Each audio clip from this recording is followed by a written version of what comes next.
Welcome to my video, and this is my top 5 most overhyped books. Before starting, I do want to quickly preface that this is not meant to insult anyone. If you like these books, and truthfully some of these books I like too, I just think they're a little overhyped. Like what you like. I'm not judging anyone, it's just a fun prompt for me to talk about what I thought was really overhyped. And like I said, some of them I still liked, even though I thought that they were a little overhyped, specifically social media, booktube, bookstagram, those places. I'm also, for most of them, except for the last one I think, I have suggestions for books that give a similar feel or element of the book that is either not as hyped or I just thought did it better, and I'll be talking about that at the end. My first book, and I think a book that most people can agree on, so I'm going to start there, is Where the Crawdads Sing by Delia Owens. This book I think I gave a 3-star to. It is every sense of the word average. I did like this book, giving it a 3. I definitely didn't dislike this in any way.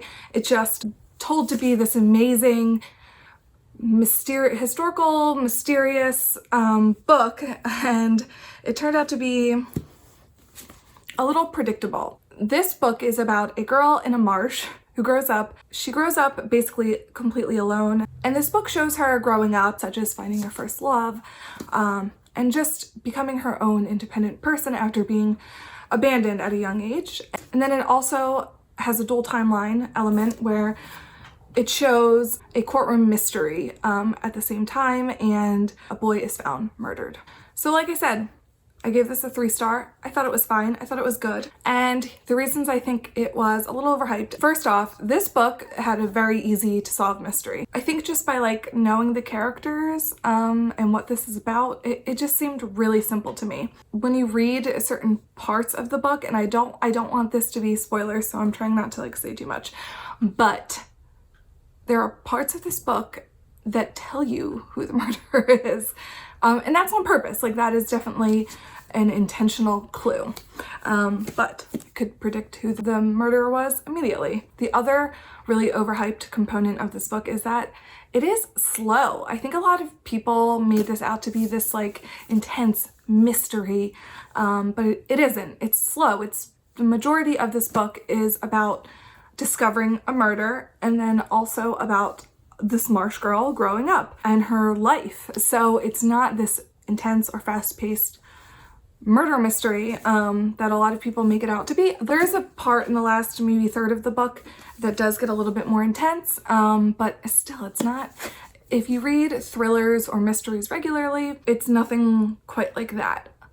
Although if you are into those books and you want to branch out to some literary fiction, this might be a good one. So a couple books that I'd recommend instead of that, if you read that and you liked certain elements, but you also thought it was a little overhyped or you didn't like it. For the mystery element, I would do The Good Daughter by Karen Slaughter. I don't have the book actually, but I have the dust cover. Had a good mystery, and it was a little bit less overt. It's not a true thriller suspense, it's more of a mystery novel. This is one of my favorite books, but this book I could not figure out who the killer was until the end.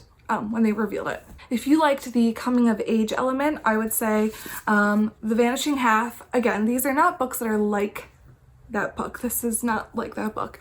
But it was very interesting about the sisters and how their lives really progressed without each other. And that gave me similar vibes as Where the Crawdads Sing, because the twins in this book end up not having a relationship with each other as adults, and Kaya grows up alone. So it kind of gave me similar feelings, although, like I said, totally different book. Or the book Outlawed gave me some coming of age elements. This is about a girl who is dealing with some infertility, and she goes off and joins an outlaw girl gang. So again, not similar, but a coming of age element. The next book, and don't kill me for this, it's Home Before Dark by Riley Sager. This one is super popular on BookTube, so seriously, don't hate me.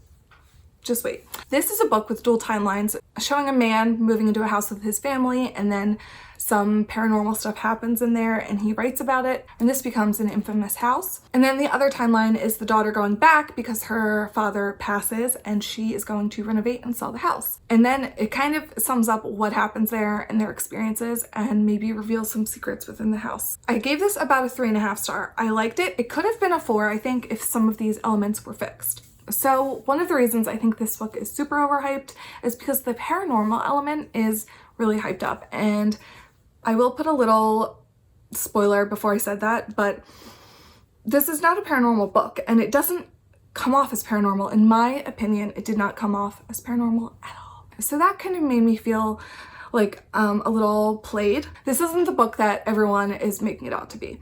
Like I said, not that it's a bad book, just not paranormal at all. And then look, I want to preface this again. I read books, especially romance novels, that have crazy premises all the time. What you have to believe in this book in order for this story to come together is ludicrous, and I cannot spoil it, so I will not go further, but it is so far-fetched. There's just no way. What the parents would have had to do, what the big reveal would have to do, it's absolutely further stretched than I'm willing to believe, I guess.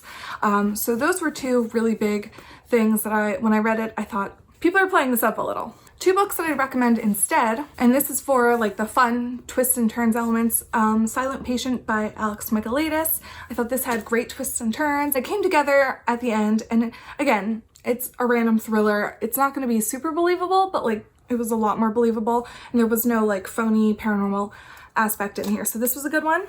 And if you want a paranormal aspect, The Shadows by Alex North, I really liked this one as well.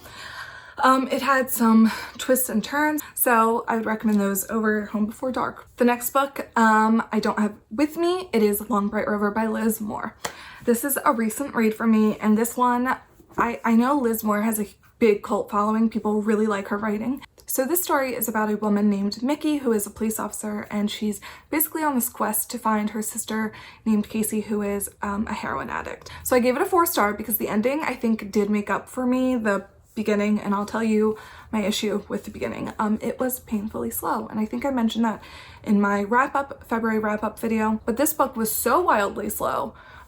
It was painful to listen to. I listened to it on audiobook instead of reading with my eyes. So that is one of the reasons I think that this is overhyped, because I don't know how people are so into a book that goes so slow. And again, I don't mind a book that has a layout and some info dumping, but this was just like describing her son sleeping a lot, and then it was just, it was a lot. That was one of the reasons I felt like it was really overhyped, because I was disappointed with how slow it was in the beginning.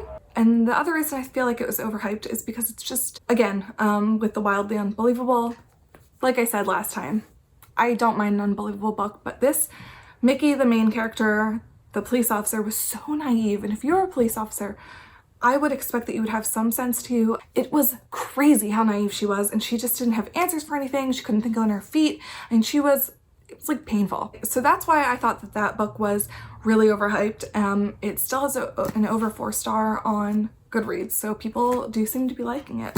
Again, if you want a book with a good mystery aspect, The Good Daughter by Karen Slaughter, I would recommend this. I think this also had some pacing issues, but not as much, and a great mystery element. And then also Winter Counts by David Heska Wanbley-Wyden.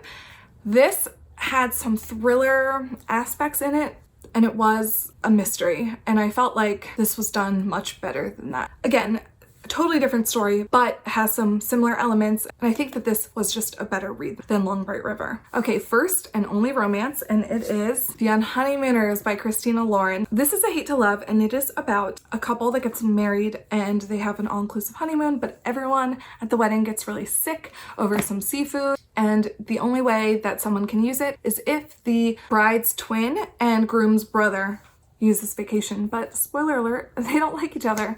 Crazy, right? I love a hate to love. This was, I think I gave it a 3. Again, fine, but overhyped.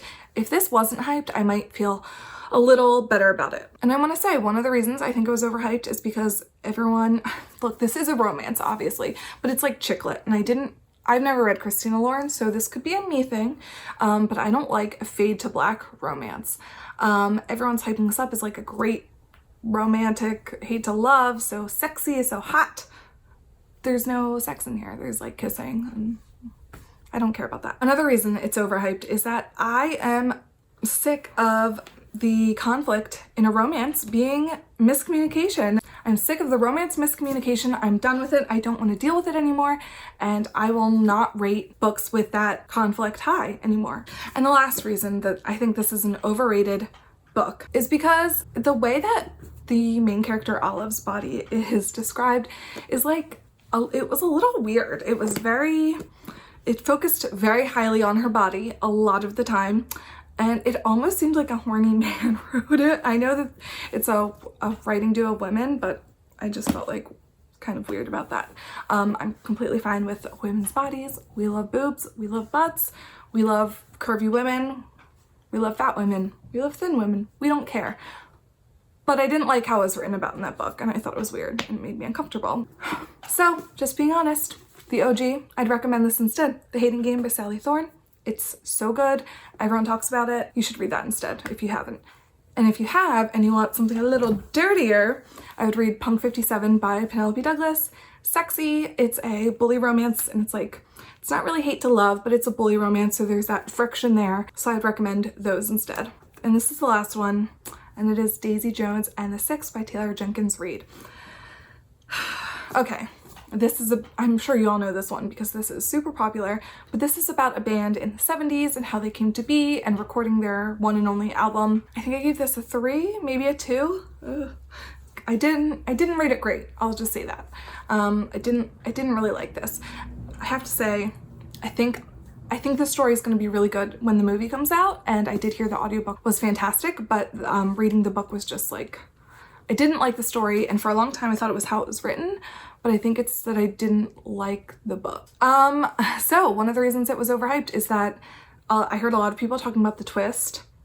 Like I said, spoiler alert. The twist made them cry, it was incredible, blah, blah, blah. I thought it was lame. I thought that was stupid. I didn't see the significance. I mean, I saw the significance and what it was, but I didn't like it. I didn't care about it. I didn't care for it. I didn't like it. I thought that was silly that people were crying over that. Again, just my opinions. If you loved it, do you. And the other reason was that I didn't see the intense connection that Daisy and Billy had. I felt like I saw them have a connection, for sure, but I didn't see the connection that, people are like, well, maybe they did do something, maybe they didn't. Where people are like talking about how they, their theories at the end, how that Daisy and Billy did do something and then they just didn't want to really talk about it. I don't know. I didn't see it. Just really overhyped. I thought this book was very mediocre. It was really hard for me to get through. I don't have any real recommendations because truthfully, I have steered clear of anything that could remind me of that book since. Thank you so much for watching this video. Again, if you love these books, you love these books, and they're popular for a reason. I hope you didn't get offended by anything I said. Please subscribe and have a great day. I'll see you in my next video. Bye.